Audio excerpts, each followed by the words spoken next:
नमस्कार, कसे आहात सगळे? मजेत ना? असायलाच पाहिजे. आज मी तुम्हाला एक कांदा पातीची झुणका दाखवणार आहे. तर आपण आता लगेचच सुरुवात करूया. हा बघा, मी धुवून घेतलेला आहे स्वच्छ. आणि आता मी हा तुम्हाला चिरून दाखवत आहे. अगदी पटापट ही भाजी होते, छान लागते. जरासं तेल ह्याला जास्त लागतं. सर्वप्रथम मी काय करते, हे कांदे चिरून घेते, त्याचं हे काढून टाकते कांदे, म्हणजे मग पात आपल्याला इझिली कापता येते. हे बघा, एक मोठी जुडी घेतलेली आहे.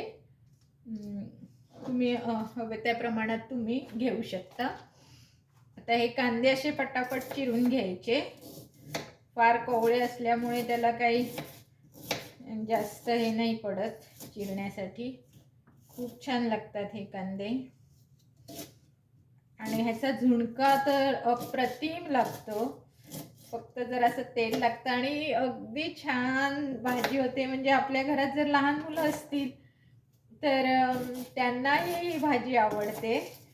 की नाहीतर नुसता झुणका केला तर कोण खायला बघत नाही, पण असं कांद्याच्या पातीबरोबर केला तर सगळे अगदी लहानांपासून थोरांपर्यंत सगळे खातात. आता सध्या श्रावण महिना सुरू आहे, त्यामुळे रोज एखाद भाजी पालेभाजी आपल्याला करावीच लागते. तर सगळ्या गृहिणींना प्रश्न पडतो की आता कुठचं भाजी बनवायची, काय मला सुद्धा प्रश्न पडतो. मग मी असंच बघते की कोणी काही बनवलं आहे ते, आणि मग ते बनवायचा मी ट्राय करते. तर त्यासाठी मी तुम्हालाही व्हिडिओ घालते, म्हणजे तुम्ही पण अगदी माझे बघून तुम्ही ते करू शकता. आणि या भाजीला ना काही जास्त लागत नाही. फक्त मसाला किंवा मिरची पूड, आणि हवं तर थोडीशी धणेपूड तुम्ही घालू शकता. पण बाकी इतर कुठचेही मसाले ह्याच्यात घालायचे नाही. भाजी खूप छान लागते. मी आता तुम्हाला दाखवणारच आहे. हा बघा, हा कांदा आपला चिरून तर झालेला आहे.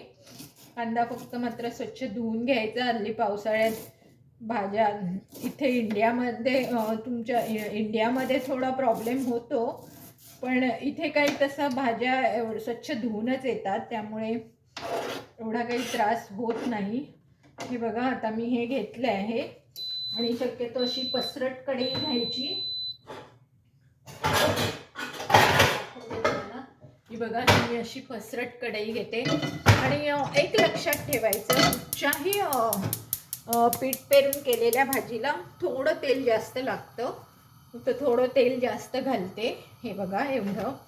आणि कसलीही फोडणी नाही द्यायची.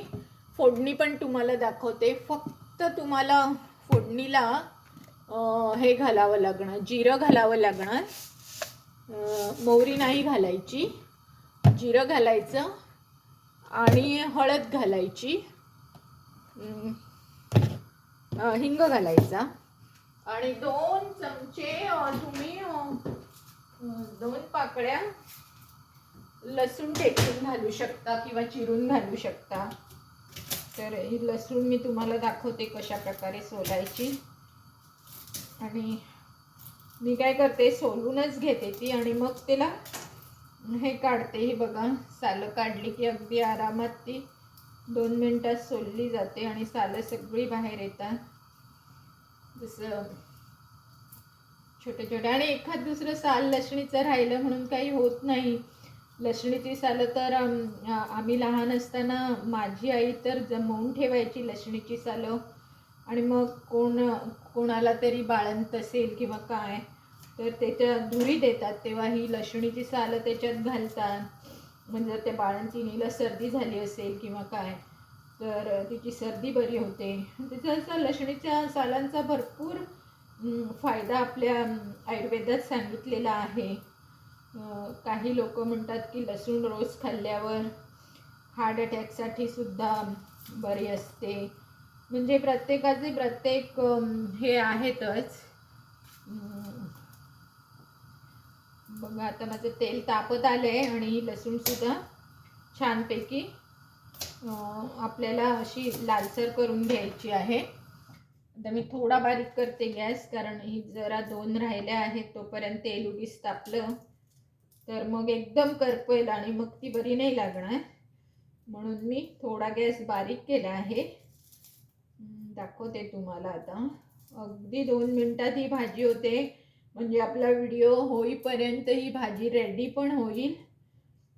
दाखवते तुम्हाला आता. मी थोडंसं लसूण एक घालते आणि सर्वप्रथम आपल्याला जिरं घालायचं आहे. हे बघा, लसूण माझी आता छानपैकी सोलून झालेली आहे. ही बघा, लसूण अशी तुम्ही चांगली सोलून घ्या आणि सगळीकडे टाका छानपैकी. बघा तडतड छान आवाज येतोय. त्यानंतर जिरं टाकायचं थोडं, 1 चमचाभर. आणि हिंग हा नेहमी टाकायचा, कारण का आपल्या पोटासाठी हिंग खूप छान असतो. That's it. त्याच्यानंतर तुम्ही हा कांदा, जर लसूणचा खूप छान वास येत आहे, सुवास एकदम मस्त येत आहे, त्यामुळे मला आता खूप बरं वाटत आहे. आणि हे मला आता बघा, आता मस्त ही लसूण छानपैकी भाजून घेतली. बघा, दिसत असेल तुम्हाला. तर हे माझ्या मुलाने आता मला ट्रायपॉड आणून दिलेला आहे, त्याच्यावर मी करत आहे, त्यामुळे तुम्हाला हे सगळं स्पष्ट दिसतंय. हे बघा, आता मी हा कांदा टाकला आणि कांदा चांगला भाजायची काही गरज नाही आहे. कांदा पण असा सुंदरसा थोडासा लालसरसा झाला म्हणजे मी काय करते, माझा वेळ वाचवण्यासाठी कांदा टाकते आणि मग त्याच्यावर मी सगळे मसाले टाकते. गॅस बारीक करायचा आणि त्याच्यावर फक्त ही तुमचं लाल मसाला जोपर्यंत, पिठाच्या हिशोबाने पण टाकायचा, पिठाला पण लागणार त्या हिशोबाने टाकायचा. त्यानंतर तुम्ही त्याच्यावर थोडीशी धणेजिरे पूड टाकू शकता, जास्त गरज नाही आहे कांद्याच्या पातीला. आणि पिठाची चव असतेच ना, त्यामुळे त्याला एवढी हे नाही लागत. आणि थोडीशी हळद टाका. That's it. आणि नेहमीप्रमाणे थोडंसं मीठ, जास्त नाही टाकायचं, कारण पालेभाज्यांना जास्तीचं मीठ असतंच. हे बघा, किती सुंदर कलर आलेला आहे. आणि हे बघा, किती सुंदर कलर आलेला आहे. हा कलर मग पिठाला आणि भाजीला पण लागतो, म्हणून हा मसाला आधीच घालून घ्यायचा. आणि मग थोडंसं बारीक करून त्याच्यावर एक झाकण ठेवून द्यायचं.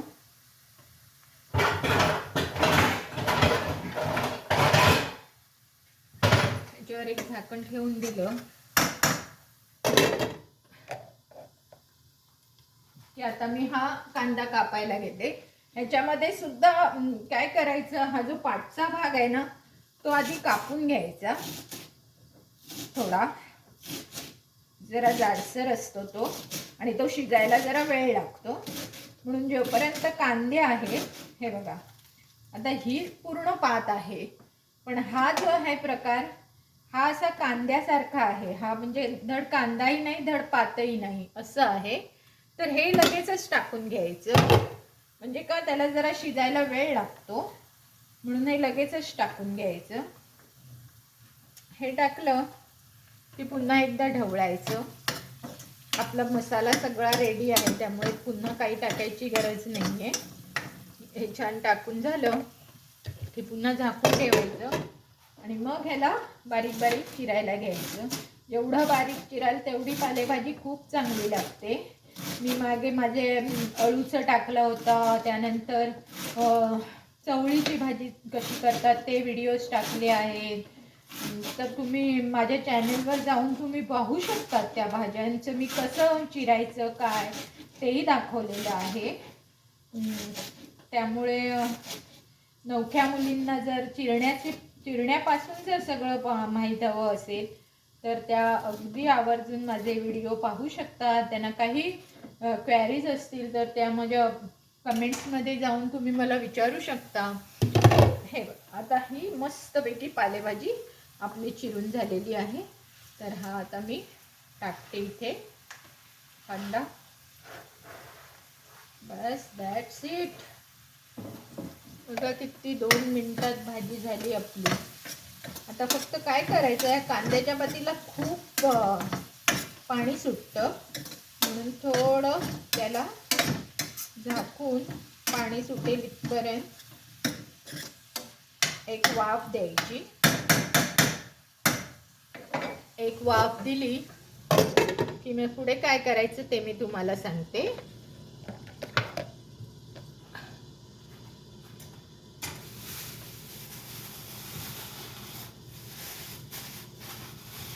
म्हणजे हाताला खूप सवय आहे की सगळं कचरा लगेचच टाकून देते.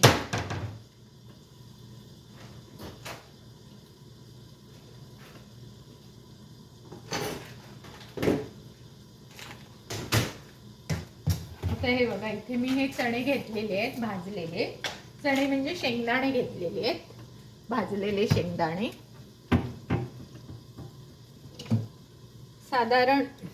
साधारण भाजी किती असेल त्या तितपत घ्यायचे, जास्त नाही घ्यायचे. एवढे खूप झाले.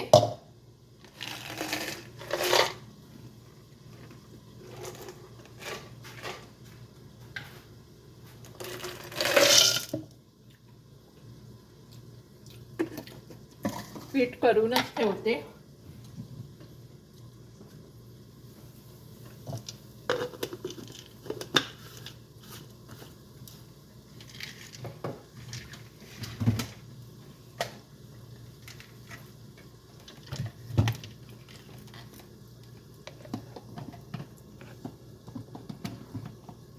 हे बघा, आणि हे कसं करायचं, नुसतं जरा जरा पीठ नाही करायचं. जर शेंगदाणे आपल्याला लागले पाहिजे, आपल्या दाताखाली आले पाहिजे.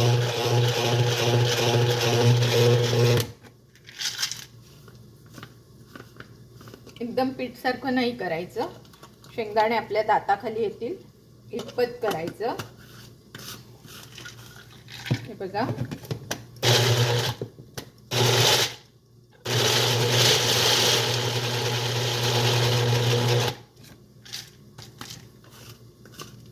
पण एकदम जाडही नाही ठेवायचे. पण इथे कधी कधी काय होतं, हे वाटताना ना इथे शेंगदाणा अडकला जातो, मग तुम्हाला तो काढून पुन्हा करावा लागतो. हे बघा,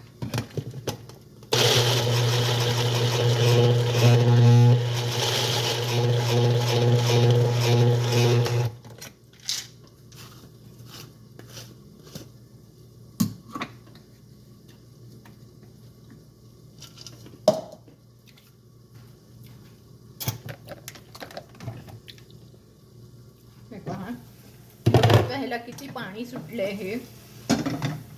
तर आता काय करायचं, ह्याच्यामध्ये मी एका पातीच्या वाटीला 1 वाटी पीठ घेणार आहे चण्याचं.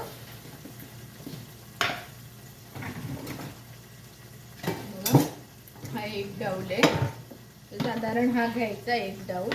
पहिला अर्धाच घ्यायचा आणि मग ह्याच्यात घालायचा आणि छानपैकी ढवळून घ्यायचं.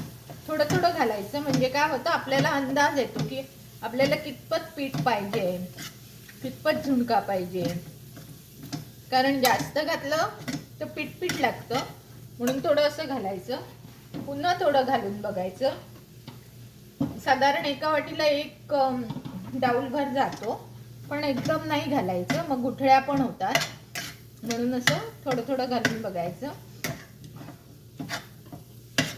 कारण आपल्याला हा एकदमही सुका नाही करायचा आणि एकदम पातळही नाही करायचंय. जरा असा चविष्ट लागला पाहिजे. हे बघा,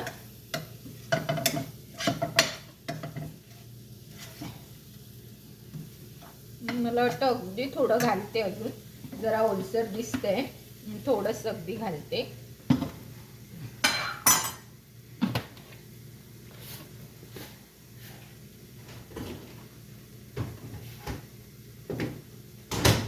आणि थोडासा गॅस मीडियमवर ठेवून पुन्हा ह्याला असं छानपैकी ढवळून घेते. म्हणजे आपण जो झुणका करतो कांदा घालून करतो, त्याच्याऐवजी ओली पात घालून करायचा. खूपच सुंदर लागतो हा. आणि याच्यात आपण काही मसाले नाही घातले, फक्त 1 मिरची पूड किंवा जर तुमचा घरगुती मसाला असेल तर तो मसाला आणि धणेपूड जराशी घातली आणि मीठ घातले. मीठ मात्र कमीच घालायचं, नंतर हवं तर तुम्ही घालू शकता बघून की खरोखरच मीठ हवंय का नकोय. मला वाटतं थोडं मीठ लागेल, थोडं घालते. आणि जाम तिखट झाल्यामुळे पण हा जो आहे ना, हा असा तिखटच बरा लागतो. जर मळमळीत केला तर तो बरा नाही लागणार. त्याला जरा तिखटच झुणका बरा लागतो खायला. आणि आता ह्याच्यावर तुम्ही शेंगदाण्याचं कूट घालायचं आहे, पण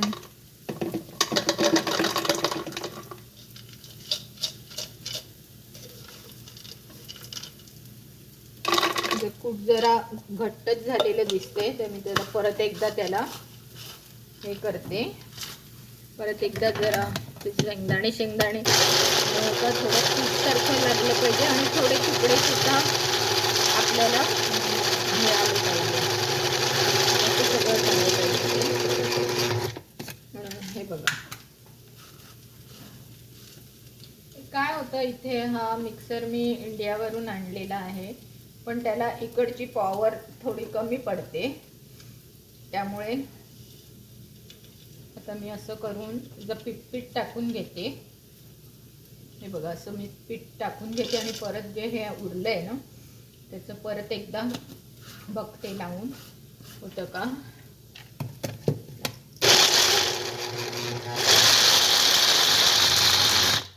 आता त्याला मस्त पीठ झालं बघा. ते एवढं पीठ आपल्याला खूप झालं, जास्त नाही घालायचं. मग सगळं शेंगदाणेच लागतील, अगदी थोडंसंच घालायचं. कारण जेणेकरून काय होतं, मग हे खाताना आपल्या दाताखाली ते शेंगदाणे आले की अजून छान चव लागते.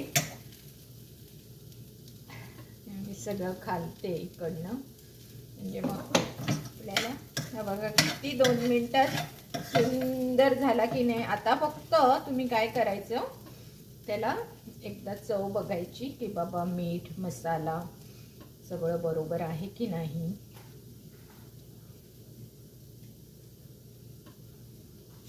एकदम परफेक्ट झालेला आहे. आता मात्र त्याला दणकून वाफ काढायची चांगली.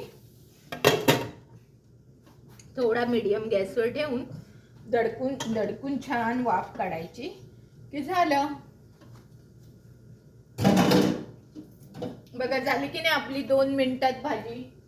आणि जर तुम्हाला हा माझा व्हिडिओ आवडला असेल तर लाईक शेअर आणि सबस्क्राईब करायला विसरू नका. त्याला दणकून वाफ काढते. म्हणजे मी तुम्हाला एक दुसरा छान पदार्थ शिकवणार आहे आज. कारण का आता श्रावण महिना सुरू झालाय, तर काही ना काहीतरी गोड तर करावंच लागतं आपल्याला. तर अगदी 2 मिनिटात होणारा एक पदार्थ मी तुम्हाला दाखवणार आहे गोडाचा. फक्त माझी वाफ येऊ दे जरा. वाफ 2 मिनिटात येते, काही त्याला जास्त वेळ नाही लागत वाफेला. तोपर्यंत माझी हातातली कामं होऊन जातात. माझी सवयच आहे की ते मला असं काम ठेवलेलं आवडत नाही. हा बघा मस्त वाफ आलेली तुम्हाला दिसत असेलच. हे बघा कसं छान झणझणीत मस्त झुणका झालेला आहे कांद्याचा. हा बघा मस्त झुणका रेडी आहे. आता मात्र त्याला बंद केलं पाहिजे, नाहीतर मग तो जास्त शिजला तर. हे बघा आता बंद करून ठेवायचा, म्हणजे मग काय होईल, जेणेकरून ती वाफ सुद्धा आतमध्ये राहून तो छान फुलून येतो. तर गॅस आता बंद करून टाकायचा. ओके. आता मी तुम्हाला दाखवते एक वेगळा पदार्थ 2 मिनिटात होणारा. हे साधारण जाडबुडाचं असं पातेलं घ्यायचं, इथे ठेवायचं आणि मग त्यात तुम्ही तूप घालायचं. गॅस पेटवायचा पण बारीक ठेवायचं आणि त्याच्यात 1 चमचा तूप घालायचं. हा पदार्थ तेलावर नाही होत, तुपावरच होतो. हे बघा, हे अमूलचं तूप मी घालते. मला अमूलचं खूप आवडतं तूप, छान असतं अमूल ब्रँड, तर मी तेच घालते. जरा असं रवाळसारखं घ्यायचं, अगदी 1च चमचा, जास्त नाही घालायचं. 1 चमचा घालून मी तूप ठेवून येते परत, कारण का तुपात जर काही दुसऱ्या वस्तू पडल्या तर तूप खराब होण्याची शक्यता असते, म्हणून तूप ठेवून आले. आता यामध्ये मी तुम्हाला दाखवणार आहे आपल्या ह्या शेवया. ह्या बघा, या अशा शेवया असतात, ह्या भाजलेल्या असतात. हे 2 प्रकार मिळतात, भाजलेल्या पण मिळतात आणि बिन भाजलेल्या पण मिळतात. तर ह्या माझ्या भाजलेल्या आहेत, त्यामुळे ह्याला जास्त भाजायची गरज नाही. ह्या फक्त अशा तेलात तुपात टाकायच्या.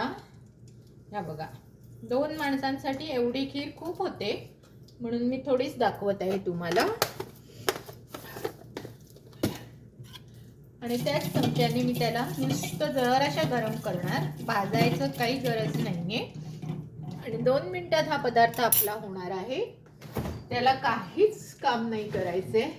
आणि हे दूध असतं आपलं. आता इथे आम्हाला असे गॅलनमध्येच दूध मिळतं, तर हे गॅलनमधलं दूध मी ह्याच्यात टाकत आहे. हे बघा, किती आपल्याला 2 माणसांसाठी 2 कप दूध खूप झालं.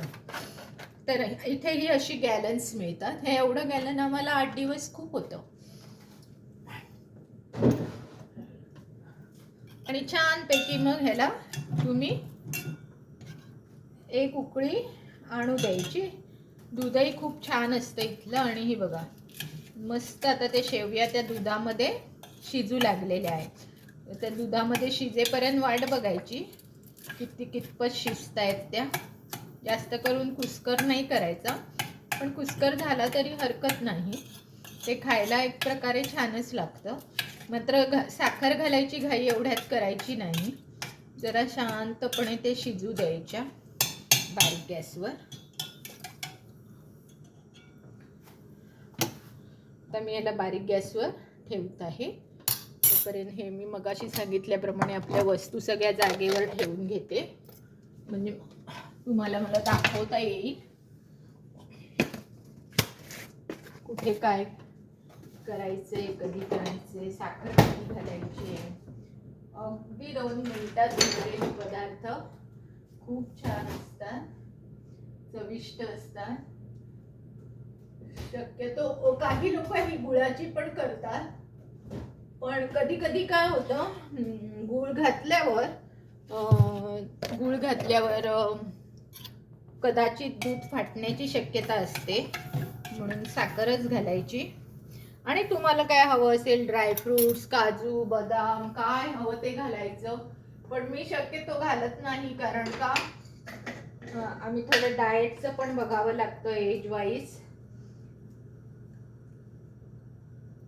मग मी फक्त हे असं वेलचीचा दाणा घालते.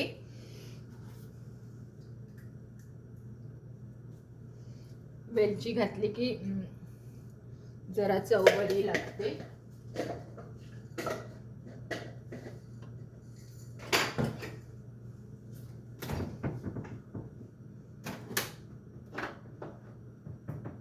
आणि थोडासा केशर घालते. बघा, हा केशर आहे, हा मी थोडासा किंचितचा घालते, म्हणजे मग छान चव लागते त्याला, आणि वास आणि कलर छान येतो. हा केशर आहे माझ्याकडे, तो मी घालते.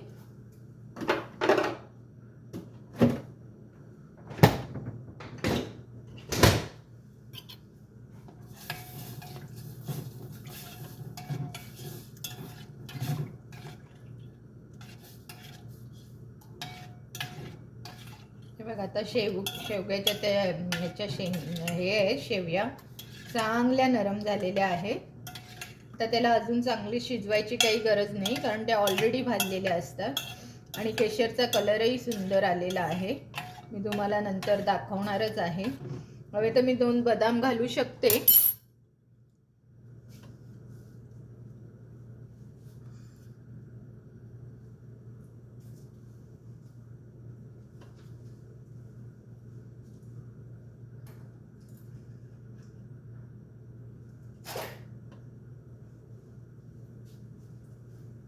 हे बघा मोजून 4च बदाम मी घेतले, कारण का आपल्या हेल्थ वाईज आपल्याला बघावं लागतं. जसं जसं तुमचं वय वाढत जातं तसं तसं खूप खाण्यावर कंट्रोल करावा लागतो आपल्याला.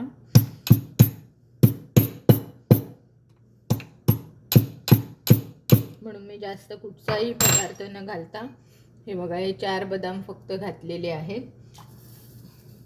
आता काय करायचं, साखर घालायची, कारण हे दूध चांगलं उकळले आहे आता आणि मस्त खीर तयार झालेली आहे. अजून केशराचा रंगही सुंदर आला आणि जेव्हा तुम्ही ठेवाल ना, नंतर जेव्हा उघडून बघाल तेव्हा त्याला अजून सुंदर कलर आलेला असतो. तर आता साखर साधारण मी अंदाजेच घालते हाताने, पण तुम्ही तुमच्या अंदाजाप्रमाणे साखर घालू शकता. माझं सध्या आमच्याकडे दोघेही आम्ही डायबिटीस पेशंट आहोत, त्यामुळे आम्हाला जास्त साखरही खायची नाही आहे. ते सगळं असं प्रमाणात करावं लागतं. म्हणून मी पण बघा किती 2 मिनिटात आपली खीर रेडी झाली की नाही. ही बघा किती सुंदर. मी दाखवीन तुम्हाला नंतर. जरा एक उकळी येऊ दे तिला, एक उकळी काढते.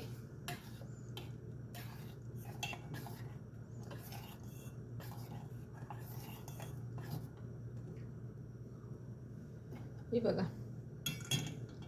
ही बघा किती सुंदर खीर रेडी झाली आहे. दिसत असेलच तुम्हाला. तर ह्याच्यामध्ये हे केशर, बदाम, वेलची आणि हा बघा हळूहळू असा पिवळा कलर त्याला येत जाणार केशराचा आणि खूप छान दिसणार ती. मग तुम्ही सर्व करताना वाटीत काढून किंवा तुमच्याकडे जर काचेचे बोल्स असतात त्याच्यामध्ये पण घालून तुम्ही सर्व करू शकता. अशा प्रकारे मी आता हा बंद करत आहे आणि ह्यावरही मी झाकण ठेवत आहे. हे बघा ह्यावरही मी झाकण ठेवलेलं आहे, म्हणजे जरा जाडसर होते ती. आणि जर तुम्हाला माझा हा व्हिडिओ आवडला असेल तर लाईक, शेअर आणि सबस्क्राईब करायला विसरू नका. धन्यवाद.